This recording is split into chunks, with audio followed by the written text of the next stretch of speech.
fosse eu que tivesse composto essa frase, esse raciocínio, mereceria ser bem pensado. Mas não só não fui eu, como foi Santo Agostinho, que foi considerado um dos espíritos principais da codificação espírita. Ele coloca numa única frase muito curta: magnetismo e sonambulismo. Magnetismo dando conta do perispírito, que é a causa de todos os fenômenos espíritas, e o sonambulismo como a primeira grande experiência de isolamento da alma, ou seja, desprende, desaprega, traz aqui fora, vamos testar isto. E nós simplesmente, parece, ou não lemos Kardec, ou discordamos dele, ou, se não quiser dizer peremptoriamente Allan Kardec, digamos Santo Agostinho, que era o Agostinho de Hipona, um dos grandes nomes enquanto encarnado da Igreja Católica, e até hoje é considerado como um dos seus maiores. Então Santo Agostinho vem e nos coloca de chofre perante o magnetismo e o sonambulismo. E sonambulismo, se hoje magnetismo a gente ainda fala, sonambulismo então é o filho ingrato, né, que mandou-se embora e não se quer ele de volta nunca mais ao nosso lado. São coisas que a gente realmente tem que pensar na nossa viagem. Na nossa viagem a gente precisa de bagagem, e já que a gente vai ter que levar essa bagagem, vamos então aqui acompanhar isto que estes grandes nomes nos deixaram na codificação espírita. Capítulo 5 do livro Evangelho segundo o Espiritismo, item 27. Deve alguém pôr termo às provas de seu próximo, quando o possa, ou deve, para respeitar os desígnios de Deus, deixar que sigam seu curso? Como o livro Evangelho segundo o Espiritismo é o livro mais lido de todos pelos espíritas, certamente a gente já leu essa pergunta e ela é bem objetiva. Acho que a gente nem pensaria duas vezes. Bom, tem uma pessoa sofrendo muito, o que a gente faz? A gente ajuda ou não? É porque ela tem que passar por isso mesmo, então deixa. É isso que Allan Kardec pergunta. Não digais, pois, quando virdes atingido um dos vossos irmãos, é a justiça de Deus, importa que siga o seu curso. Dizei antes: vejamos que meios o Pai misericordioso me pôs ao alcance para suavizar o sofrimento do meu irmão. Vejamos mesmo se Deus não me pôs nas mãos os meios de fazer que cesse esse sofrimento. Se não me deu a mim também como prova, como expiação talvez, deter o mal e substituí-lo pela paz. Isto é óbvio, acredito eu que seja óbvio, mas é óbvio enquanto a gente está bem sentadinho aqui, está tudo tranquilo, é óbvio. Não, a pessoa está ali morrendo, o que você acha que eu devo fazer? Vá lá e salve, vá lá. Não, porque teve uma pessoa que estava, mas eu acho que ela já veio, uma mediunidade numa reunião, disse que a pessoa veio para sofrer. Ah, então deixa. Não, deixa não, vá lá, um socorro. Ah, mas é porque não é você que está ali do lado. Pois é, você precisa treinar a sua paciência. Tá bom, então vamos comigo. Ah, não, agora não, porque agora eu tenho um compromisso. Então isso é muito lógico para a gente colocar para os outros. Mas na hora em que isso nos afeta diretamente, parece que nos escapa. Parece que a gente consegue fugir. A gente tem todas as justificativas do mundo. Não, olha, você não sabe o que foi que eu fiz essa semana toda, eu estou exausto. Ah, não, eu tenho que cuidar agora da minha família. Não, esse problema é um problema para você cuidar, tanto que ele veio para você. Bom, se ele veio para você, você está trazendo para mim. Mas a gente foge, a gente escapa, de alguma forma a gente sempre escapa, ou tenta. E quando a gente tem o magnetismo na mão, tem que alguém nos procura precisando para você ou fazer ou indicar como ser feito, você simplesmente deixar de lado é meio complicado. Mais complicado ainda no nosso caso espírita, de movimento espírita, é quando você encontra um expositor espírita com 5 títulos na área da medicina, ele dizer de público: não podemos mudar o karma de ninguém. Se a pessoa tem uma dor, ela tem que ficar com essa dor. Então, para que se formou em medicina? Porque como médico você está só complicando o karma. Mas nós somos tão incoerentes, tão inconsequentes, que não só temos uma opinião distorcida a esse nível, como queremos fazer que ela valha para a vida dos outros. E aí dá no que dá. Nós perdemos oportunidades, nos perdemos em meio às oportunidades e ainda por cima atrapalhamos os outros que poderiam melhor aproveitar as oportunidades. Certamente alguém aqui deve estar pensando: bom, isso é teoria. Jacó chutou agora um exemplo. Quisera eu ter inventado isso. Infelizmente é a realidade. Alguém diz que a gente não tem o dever de ajudar ninguém, porque cada um tem que passar pela dor que está programada. Se assim fosse, então a gente teria que chegar aqui, não cuidar de nada, não estudar, não se limpar, não se assear, nada. Era para a gente viver tudo feito bicho. Mas mesmo os bichos, quem tem o hábito de navegar a internet, vê que mesmo entre os animais, eles se socorrem uns aos outros. Quando um animal está ferido e ele está num ponto em que ele não consegue se virar para se lamber, porque na sua saliva ele tem ali verdadeiro trânsito de antibióticos e de anti-inflamatórios, as suas salivas são altamente reconstituintes para o seu próprio organismo. Vem um outro animal e faz aquela função, e não tem nojo, não tem asco, não tem eu estou ocupado, não tem eu não sou magnetizador, ele vai e faz. Mas nós, enquanto espíritas, muitas vezes somos convidados a pensar diferente. Houve uma época que, graças a Deus, já praticamente não existe mais, em que quando alguém se matava e que se levava o nome para uma reunião, era um tal de eu não quero saber, isso aqui não é bom, a gente vai atrair fluidos ruins, isso aqui vai desequilibrar, vamos fazer isso, mas só no terreiro do outro. Tem gente ainda hoje, infelizmente, que não ora por pessoas em situações mais críticas para não atrair as vibrações para o próprio lar. Ou seja, duvida até da força da própria oração. Porque se eu estou orando para o bem, eu estou ampliando uma frequência boa. Mas na hora que eu estou orando para o bem, para uma pessoa má, eu estou dizendo que a vibração do mal é maior do que tudo que eu tenho de vibração em mim. Então é uma descrença radical. E nós achamos que somos crentes. Uma das perguntas que eram muito comuns, que me chegavam, era: eu quero aplicar um passe no meu filho, eu não posso, não é? E aí você pergunta: não pode por quê? Não, porque lá no centro diz que só pode se for no centro. Ah, então você vai lá no centro e aplica. Ah, mas eu não sou passista, então nem lá no centro eu posso. Então deixe seu filho sofrendo.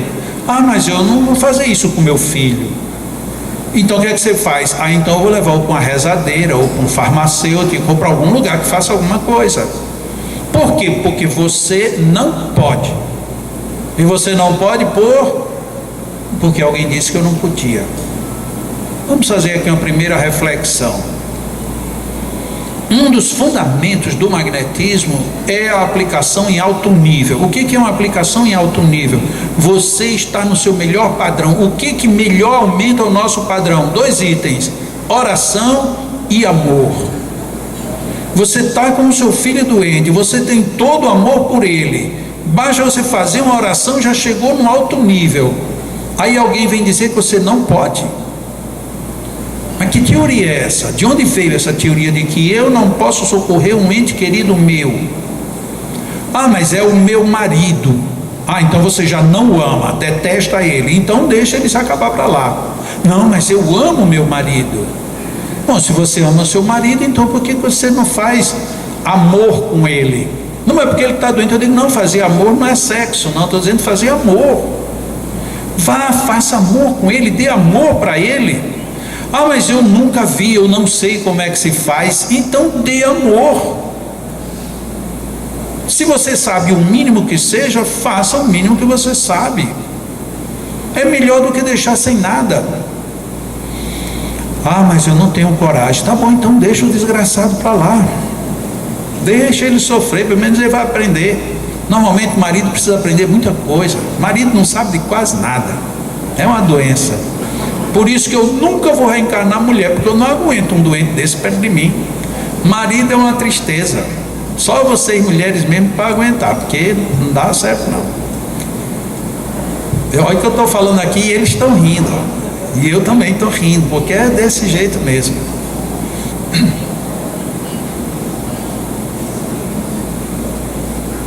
Então a gente fica nessa situação constrangedora. O movimento espírita, em vez de facilitar, lógico que eu estou falando aqui o movimento espírita, isso é muito forte, porque parece que é todo mundo. Mas muitas casas espíritas, elas em vez de facilitarem a nossa vida, elas complicam, porque nos colocam dentro de um monte de proibições e não dão razão. E as explicações às vezes não resistem ao menor comentário. E se você contrapõe alguma coisa, você é considerado herege, você não tem fé, é porque você duvida de tudo e de todos. Olha, pois eu adoro, eu particularmente, quando alguém não acredita de saída. É muito mais fácil aprender quem não acredita do que quem acredita em tudo. Que quem acredita em tudo, o que quer que você diga, aceita. Aí quando você chega no outro canto, dizem diferente, aí você diz, e agora? Bom, agora eu vou ficar com esse, que o cara é mais legal do que o outro. Ou seja, os seus critérios se perdem. Você fica sem critério.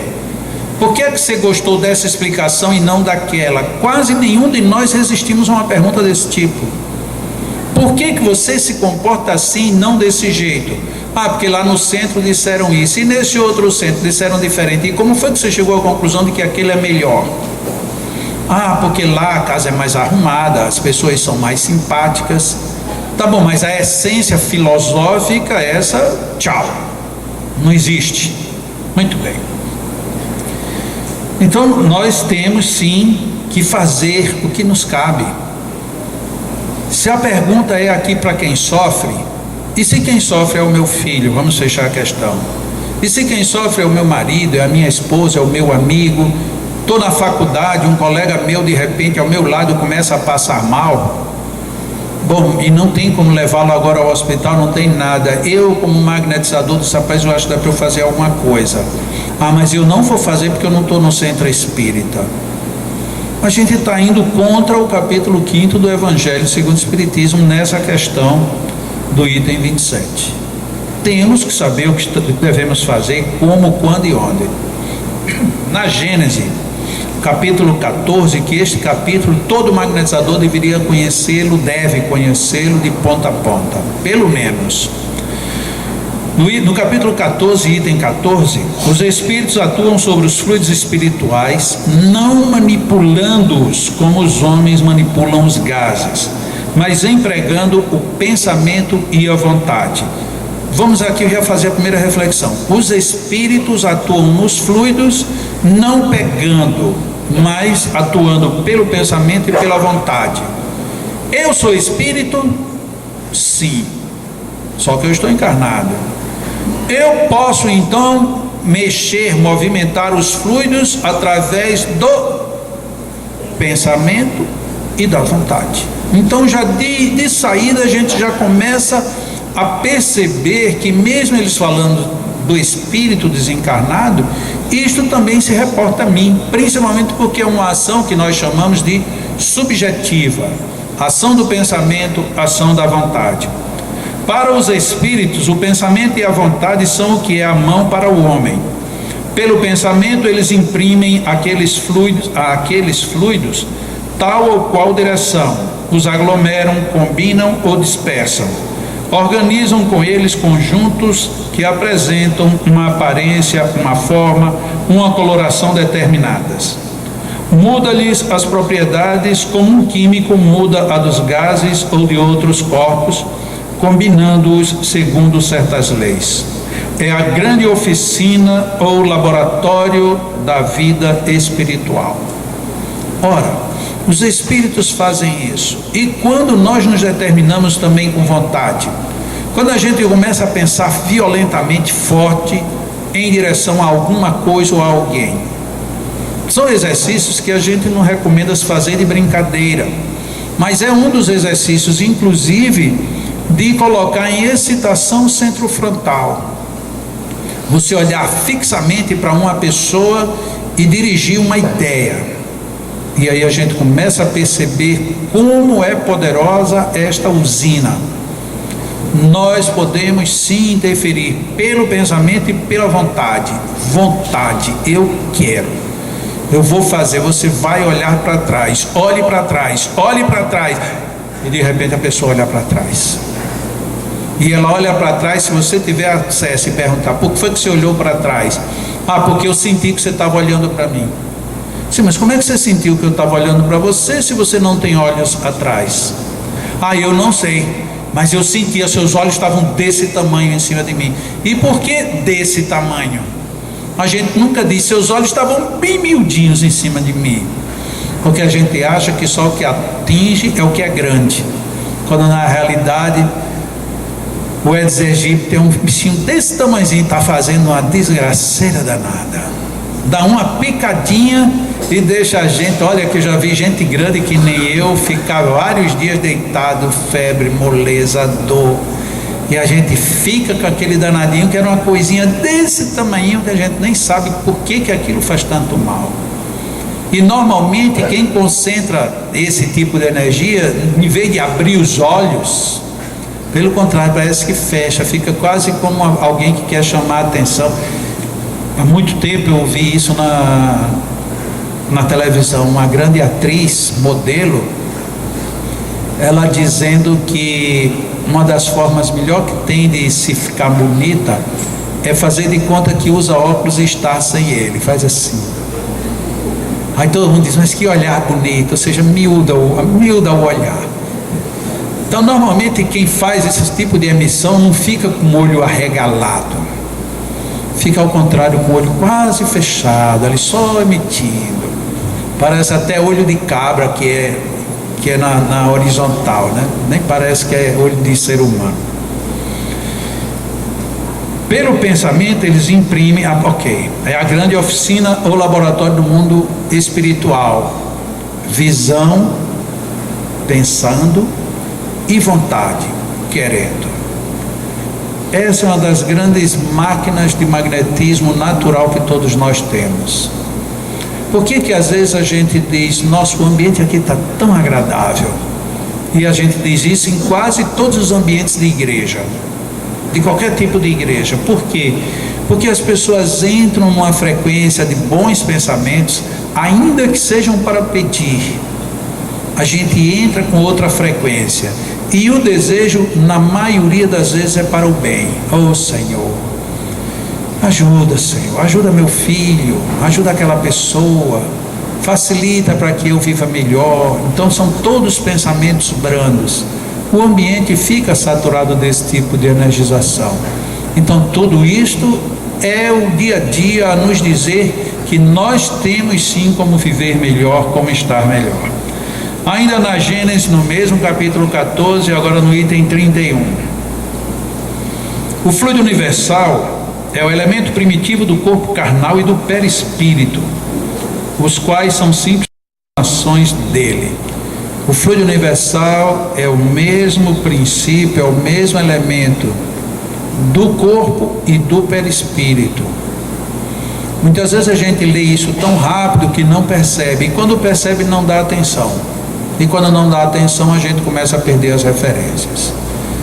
Corpo físico e perispírito têm a mesma matriz, vem tudo do mesmo ponto, e sendo do mesmo ponto, do mesmo elemento, eles têm pontos naturais de conexão desde a Gênese, porque vieram de um mesmo ponto primordial.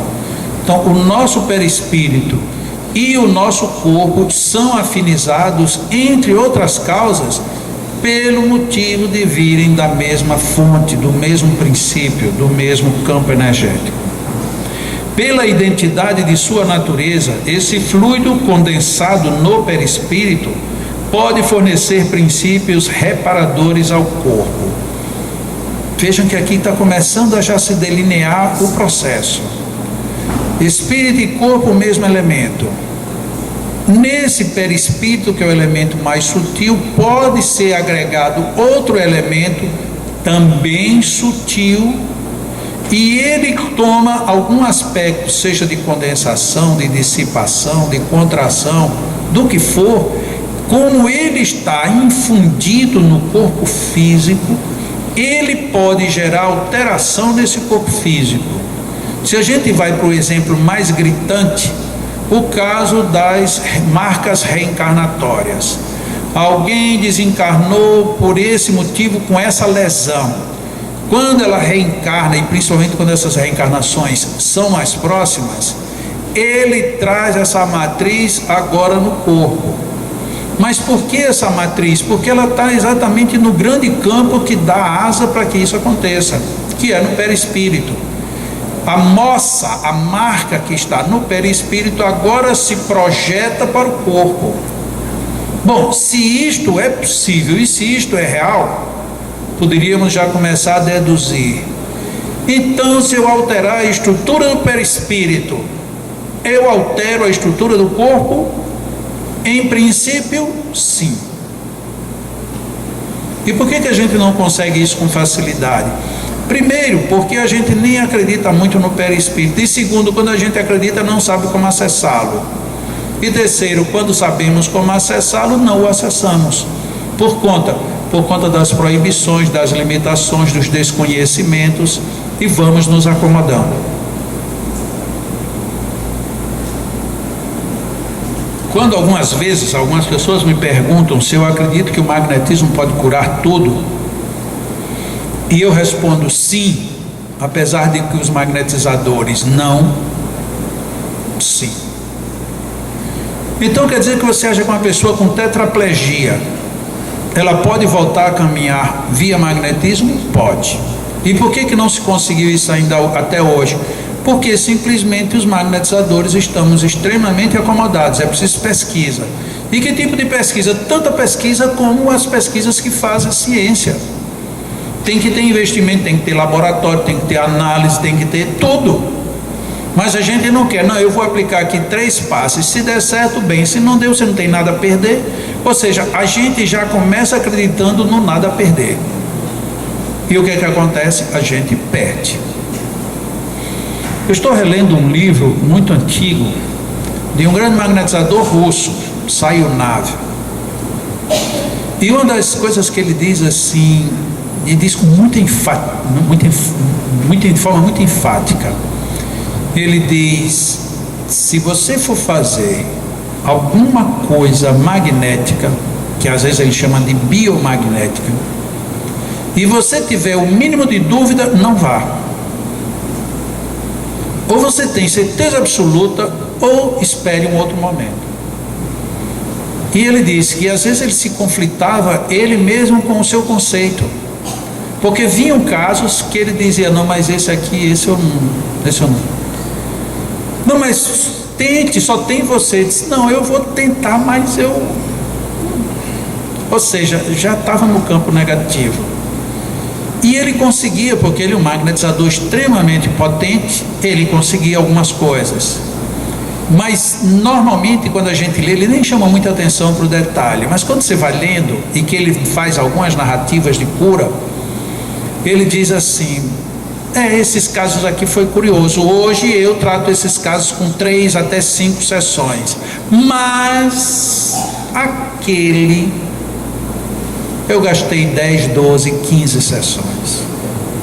E aí ele diz isso e vai em frente. Mas é lógico que ele gastou 10, 12, 15. Por quê?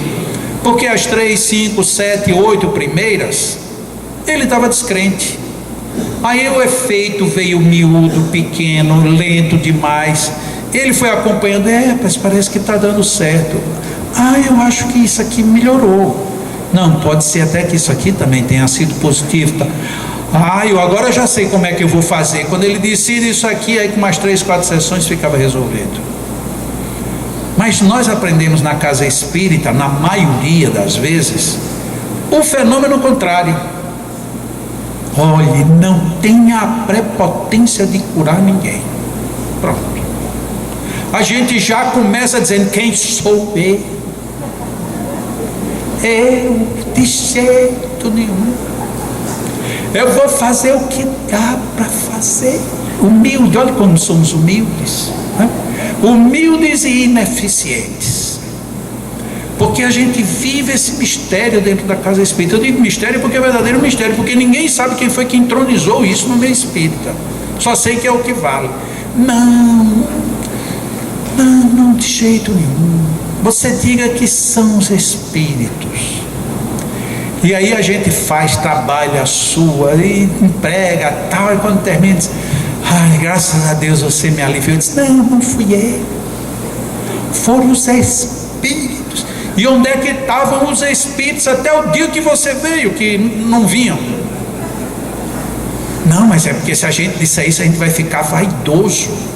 Não, eu não sei se é vaidoso, eu vou ficar satisfeito. O que é totalmente diferente entre vaidade e a felicidade do feito. Eu estou feliz porque consegui. O que tem de mais nisso? Não, você não pode. Tudo o que faz é Deus e os bons amigos espirituais. Então reencarnem, meu filho, venham fazer aqui. Aí quando chegam aqui, eles também não fazem, é sempre quem está do lado de lá. Vocês já perceberam isso? Que é um negócio complicado para danado. A gente lê o Evangelho, quem lê o Evangelho com cuidado, não é ler assim, tá doido para dormir, não. Lê com calma. Vai ver que os espíritos da codificação, eles viram, mexem, mandam que a gente comemore. Que bom que você venceu, você foi mais forte. Lamené diz isso. Você foi mais forte. Aí a gente chega todo feliz que leu no Evangelho isso na casa espírita. Olhe, o Espírito mesmo disse que eu fui mais forte. Menos. Não, eu fui mais forte. Não, menos. Eu fui, não, menos ainda. Bom, eu não fiz nada. Pois é, eu estava lá só atrapalhando. Isso. A gente só atrapalha. O pior de tudo é que a gente acredita nisso. O que eu sou, pelo amor de Deus? Você não é coisa nenhuma. Bom, se eu não sou nada, não estou fazendo nada, então eu vou embora. Lucila, ela costuma dar o exemplo, né? Quando alguém vai a um médico, e aí o médico acertou, passou um bom remédio, deu tudo certo. O doutor, olha, muito obrigado ao senhor, o senhor foi um Deus na minha vida. Aí já pensou o médico dizer assim: não fui eu não tenho nada a ver com isso foi Jesus. Por incrível que pareça, dá um mal-estar. Doutor, então quer dizer que o senhor não sabia nada, o senhor estava aqui, de repente baixou o santo e o senhor deu a receita? Não é bem assim. Pois é, mas no meio espírita é assim, a gente não pode fazer nada. Se você fizer o bem, trate de ficar calado.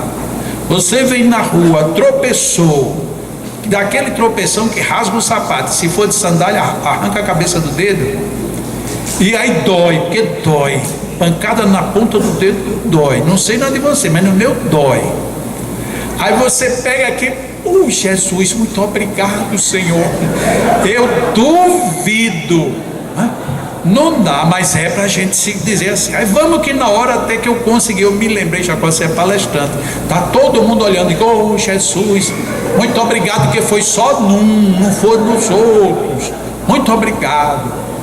Aí eu chego mais tarde, vou para o centro espírita fazer uma palestra. Meus irmãos, é muito bom nós termos a luz espírita, porque acontecem as coisas, a gente supera. Vocês viram que eu entrei aqui mancando? Foi porque eu levei uma topada que arrancou metade do dedo, mas eu agradeci a Deus. Então, quando vocês sofrerem uma topada, agradeçam, façam como eu fiz. Aí a gente está crendo que abafou. Quando termina, Ô meu irmão, muito obrigado, tá, boa noite. Mas irmão, deixa eu dizer aqui só uma coisa, que é, quando você tiver esses exemplos assim, não diga que foi você, diga que foi no outro, porque você está exaltando a sua vaidade.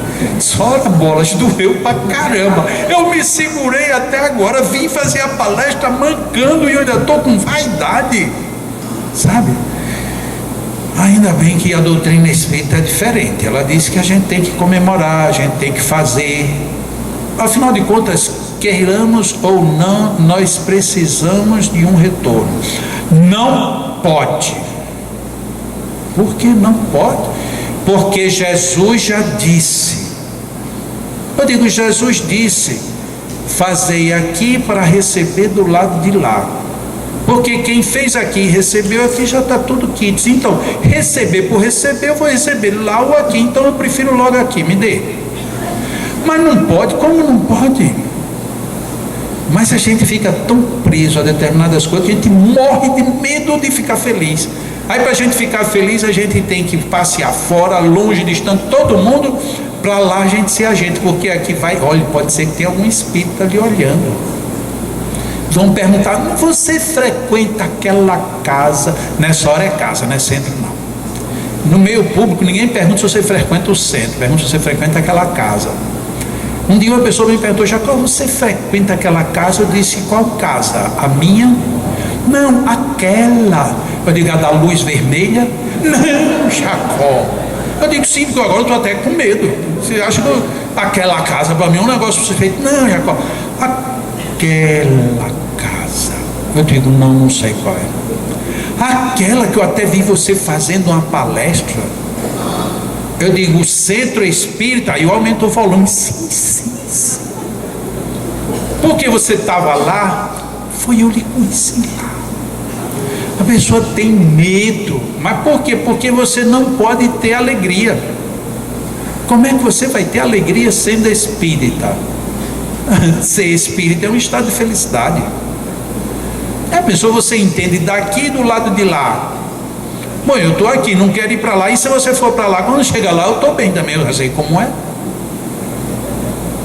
Eu sei tanto, e sei que quem está lá gosta de estar lá, que eu trabalho ao contrário de muitos espíritas. Muitos espíritas, quando estão doentes, aí começam a chamar os espíritos: oh minha mãe, oh meu pai, oh meu tio, oh, venha me ajudar. Eu não faço isso nunca.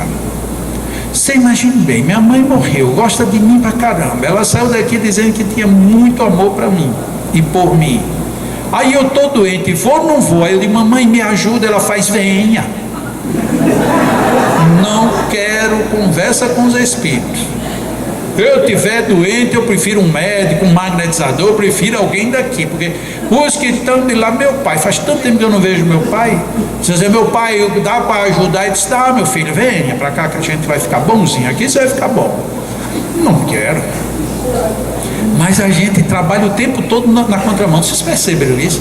É impressionante como a nossa vida cotidiana ela é na contramão do que a gente diz. Bom, eu acredito nos espíritos, mas não me apareça um. A gente morre de medo. O que eu conheço de espírita que tem medo de espírito é um negócio impressionante.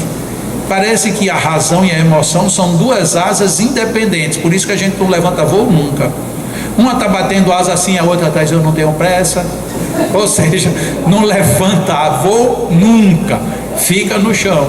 No dia que a gente colocar as duas asas mais ou menos certo, aí a gente pode transformar-se assim num helicóptero. Aí diz: Márcio, me ajuda aqui, como é que eu piloto essa aeronave? Aí a gente vai para onde quiser.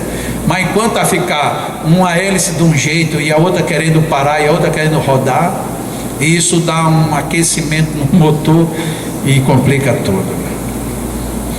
A cura se opera mediante a substituição de uma molécula malsã por uma molécula sã.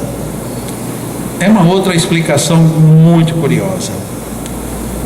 É lógico que aqui está bem reduzido o processo.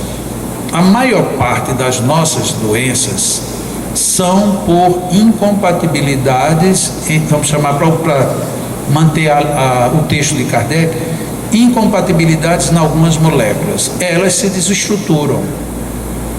Elas são matéria. mas são as moléculas os elementos mais próximos das zonas de confluência do perispírito. O que isso quer dizer? Vamos lá no início. O perispírito e o corpo têm a mesma matriz. O corpo agora está descompensado, a molécula descompensou, porque a zona no perispírito desarmonizou-se aqui. Então eu tenho duas hipóteses: reharmonizo a matéria, e a outra hipótese, reharmonizo o perispírito. Se o perispírito, como matriz, ele está reestruturado mais fortemente, ele incide sobre a matéria e modifica o quadro. Ou então, eu injeto uma nova matéria em cima daquela molécula, agora como? Sã. Em cima da molécula malsã, e uma anula a outra. O que é o processo que a gente tem hoje de implante de medula, transplantes de medula? É literalmente isso. Você está agora gerando um novo campo indutivo para que ele, a partir dele, processe toda uma mudança. É molécula física em campos físicos. Se nós pensássemos, eu sou magnetizador, eu não entendo muito isso, mas deixa eu ver, então quer dizer que se eu coloco uma medula nova dentro de um campo medular comprometido, e isso altera. Se por outro lado isso aqui está numa estrutura do perispírito, para fazer o transplante é uma fila enorme, é uma dificuldade monstruosa, será que eu não conseguiria fazer uma indução magnética para alterar o campo perispiritual e este sim fazer a reformatação da zona? Tem muitos processos magnéticos hoje que não são nada mais, nada menos do que a repetição dessa experiência positiva. Temos casos riquíssimos de pessoas que superaram problemas gravíssimos somente com esse sistema. Por exemplo, uma pessoa de repente tem um câncer de mama e vai cirurgiar, porque tem que cirurgiar, não tem jeito, vai ter que cirurgiar. Ah, mas a pessoa foi e fez magnetismo e tal. Uma pessoa, o campo diminuiu e desapareceu. Mas na outra não desapareceu. Isso evidencia, primeiro de tudo, tanto tem potências diferentes operando, como tem interações também diferentes. Esse daqui aceitou de primeira e fez efeito. Nesse daqui não aceitou, ou aceitou de forma diferenciada. Como assim? Enquanto nesse murchou, neste encapsulou. Encapsulou como? Pegou o câncer que estava se espalhando e colocou todo como se fosse dentro de um saco, como, só para dar uma figura que muita gente conhece, um bicho de pé. O que se faz com um bicho de pé quando alguém tira? Abre com cuidado para poder tirar o saco inteiro. Aquele saco é que é o encapsulamento. O magnetismo tem conseguido várias pessoas que estão às vezes com problemas de câncer e que no magnetismo não conseguem simplesmente destruir. Quando vai fazer a cirurgia, o câncer está encapsulado. E você fazendo uma cirurgia ali relativamente simples, retira aquele saquinho. A cicatrização é rápida e na grande maioria das vezes nem precisa depois nem rádio nem quimioterapia. Ah, mas isso por que não é divulgado? Por vários motivos. Primeiro, porque a medicina e a farmácia não interessam.